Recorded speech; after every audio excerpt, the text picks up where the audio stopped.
Cette semaine, dans Des Maisons et des Hôtes, direction le Baugeois, au cœur des Pays de la Loire, pour rencontrer Nadège et Franck, qui distillent leur âme d'antiquaire dans une superbe demeure du XVIe siècle.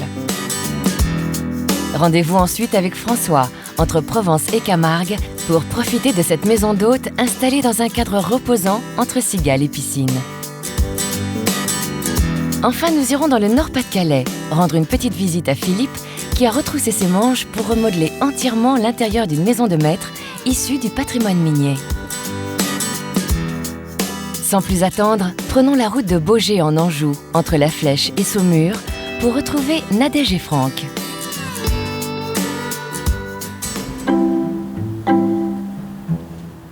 Qu'est-ce que le destin ? C'est peut-être le grand mystère qu'auront à résoudre Franck et Nadège au cours des années à venir. Antiquaires en Bretagne, rien, mais vraiment rien, ne les prédestinait à venir à Baugé en Anjou, sauf une rencontre. Une rencontre avec leur destin. Une rencontre avec un petit tableau trouvé dans un bric-à-brac. Un profil d'homme peint au XIXe siècle et au dos du cadre, une inscription. Maire de Baugé en 1820, famille Mabille-Duchesne. Ça tombe bien. Franck et Nadège ont justement un ami qui habite à Baugé dans le Maine-et-Loire. Et les voici embarqués dans une aventure digne des plus beaux romans. Quand on est arrivé, déjà on a eu un grand choc puisque de la rue, on ne pouvait pas penser que c'était configuré comme ça. Et dès qu'on est rentré dans cette maison, c'était un vrai coup de cœur. J'ai passé le porche, je suis rentré dans le couloir et je me suis retourné vers Nadège et je savais qu'il fallait absolument acheter cette maison. Enfin, moi j'ai senti mon cœur s'emballer et puis je savais que c'était là, c'était presque écrit. Et après j'ai eu une grande émotion aussi. J'ai été très très touchée par cette maison et j'ai beaucoup pleuré. Alors pleurer, je me demandais pourquoi je pleurais, Franck ne comprenait pas. Et en fait c'est parce que j'étais très heureuse de cette découverte et de cette nouvelle aventure qui à la fois de joie et de grande peur parce que c'était quand même une sacrée aventure. On a appris à se connaître après. Je crois qu'il n'y a pas de hasard, les choses sont comme ça. Je crois que c'est vraiment une rencontre. Comme on peut tomber amoureux de quelqu'un sans savoir, je pense que c'est de cet ordre. Un pouvoir hypnotique, et ça c'est évident. Et je pense que les gens qui passent un moment ici ont le même ressenti. Ils le disent d'ailleurs, donc ça, je pense que ça doit être le cas. Ouais.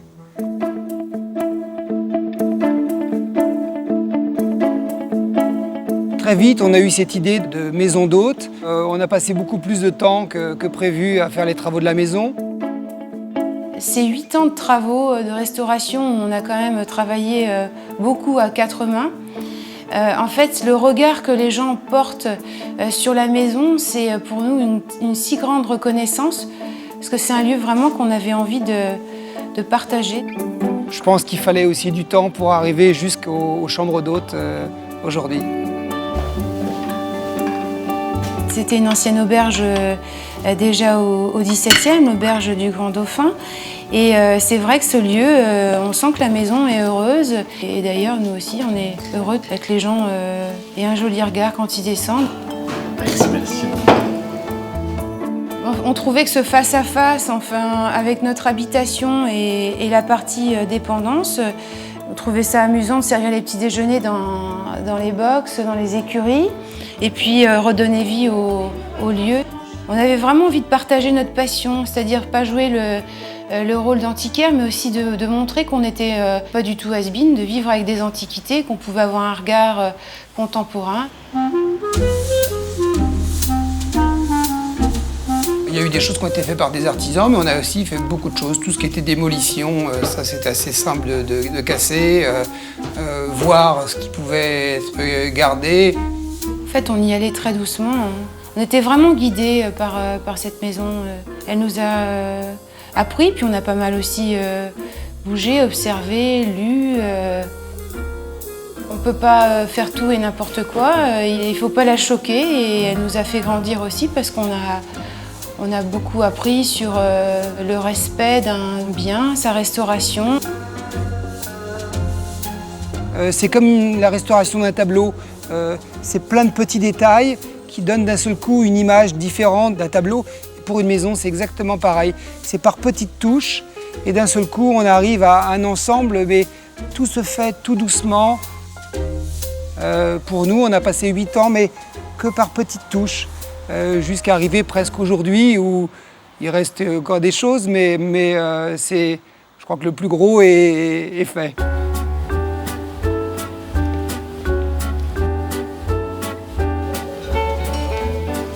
En épicuriens qu'ils sont, Franck et Nadège aiment la vraie et bonne gastronomie, celle qui résonne avec leur maison.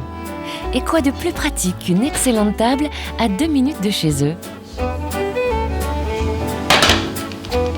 Et c'est assez simple de se rendre au restaurant à pied, ce qui est quand même assez pratique. Voilà. En fait, pour nous, c'est une vraie continuité entre nos chambres d'hôtes et cette cuisine où on ne saurait pas faire aussi bien, donc ça c'est assez formidable.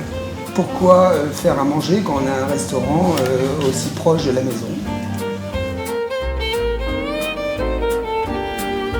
Sur le chemin du retour, pourquoi ne pas déambuler dans les rues de la vieille ville? Poursuivre jusqu'aux somptueuses salles de l'apothicairie de l'Hôtel Dieu, formidable joyau de la pharmacopée du XVIIe siècle.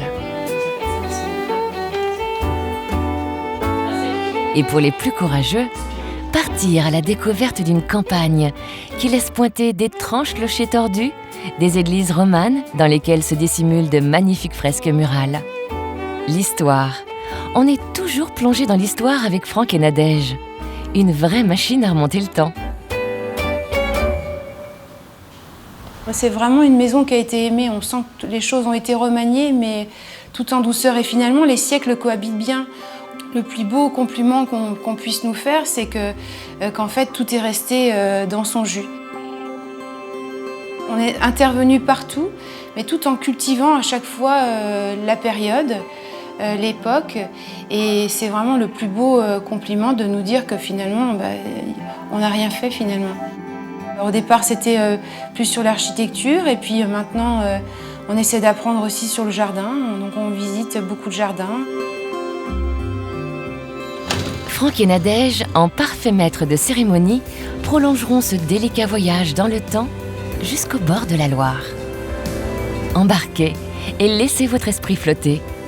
C'est au son de la voix d'Alain, charismatique capitaine, conteur et historien à ses heures, que vous êtes invités à découvrir de nouveaux plaisirs. On a sorti des nouveaux millésimes.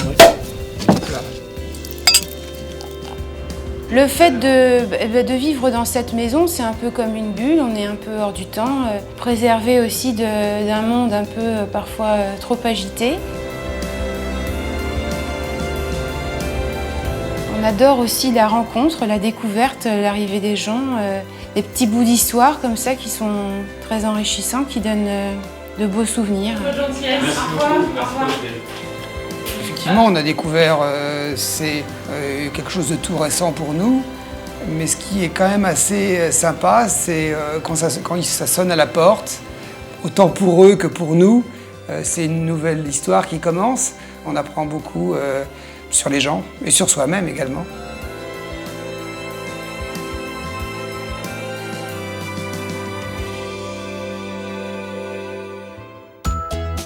Après les pays de la Loire, direction Arles, où l'on retrouve François dans cette maison parfaitement intégrée à son environnement. L'exotisme est à portée de main. Alors, pourquoi s'obstiner à aller le chercher ailleurs? François, camarguais pure souche, a fait sienne cette pensée. Peut-être un peu par esprit casanier ou tout simplement parce qu'il aime profondément sa région. La rencontre avec cette ancienne bergerie s'est faite naturellement, car elle était la propriété de son père. Dans les années 80, François transforme ses vieux bâtiments agricoles en 5 gîtes. Et en 2011, 3 chambres d'hôtes font leur apparition. C'était un rêve, enfin, c'est assez égoïste. Je voulais habiter au bord de l'eau et la propriété, enfin ma maison, elle était un peu assez loin de la mer. Donc j'ai créé un point d'eau autour. C'était pour moi logique de faire une animation devant la maison.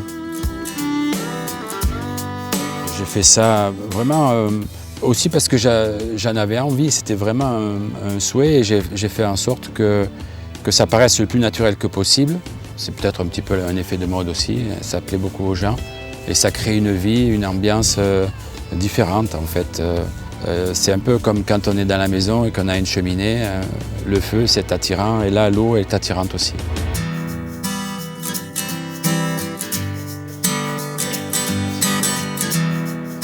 C'est devenu le point central du MAS parce que c'est un lieu un peu de rendez-vous. On y a fait un petit bar où on sert l'apéro le soir après un bon jeu de boules.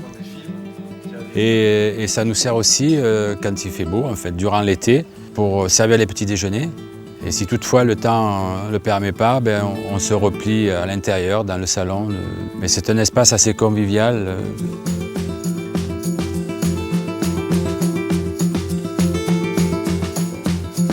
Les travaux ont commencé très tôt et ont duré très longtemps parce que j'en ai fait une grosse partie moi-même. J'ai fait plusieurs tranches, mais c'est en phase de se terminer, mais voilà, ça fait 33 ans que je suis là. J'espère que ça ne s'arrêtera pas parce que ça me tient en forme.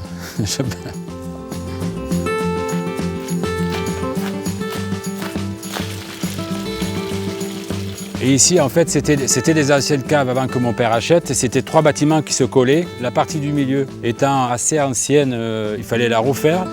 Je n'avais pas les moyens à ce moment-là. J'ai préféré la démonter et en faire une cour intérieure, ce qui m'a permis d'aménager mes gîtes de ce côté et mes chambres maintenant de l'autre. Et de fonctionner un petit peu comme une cour intérieure ou une petite placette de village.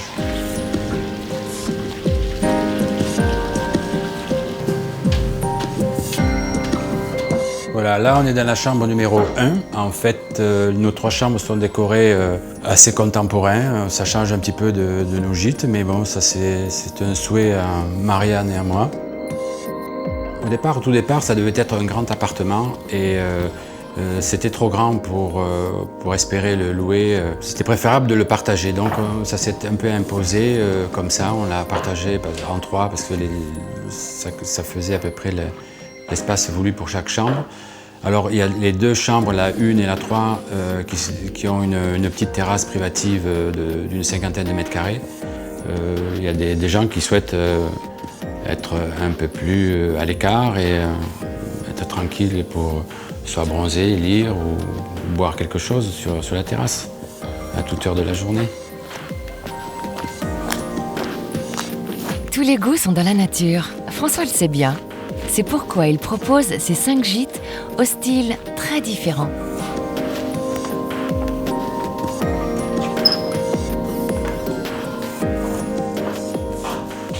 Là, on est dans l'appartement numéro 1.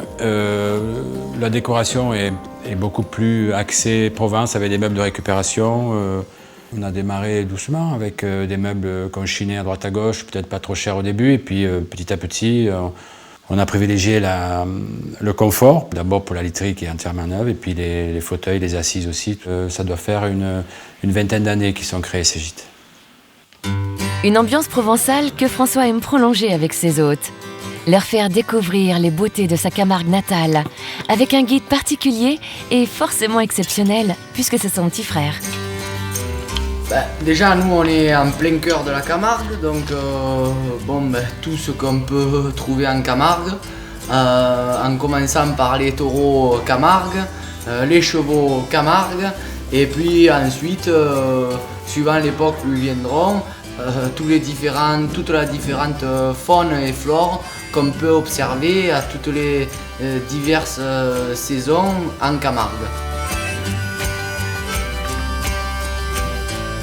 Et pour cela, ils pourront découvrir tout ça soit à cheval, qui est pour moi, je pense, le meilleur moyen de découvrir la Camargue, ou alors pour les moins téméraires ou ceux qui n'en ont pas la possibilité, en 4x4 avec un guide qui expliquera à nos chers hôtes ce que nous pouvons faire en Camargue et tout ce que vous pouvez observer.